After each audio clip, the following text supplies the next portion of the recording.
वफ़ाक़ी वज़ीर अहसन इक़बाल चयो आहे त असां 75 सालनि में पोइते रहिजी वियासीं छो त असां करप्ट वधीक आहियूं।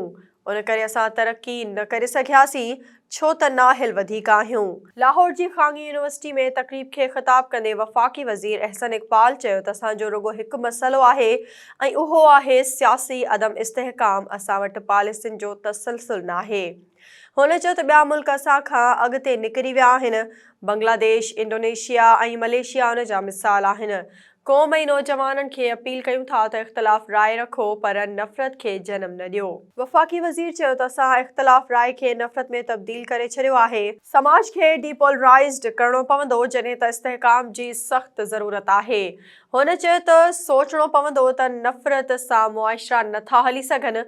उन ॻाल्हि जी सख़्त ज़रूरत आहे त असां हिक ॿिए ते तनक़ीद कयूं पर एहतराम ख़तम न कयूं।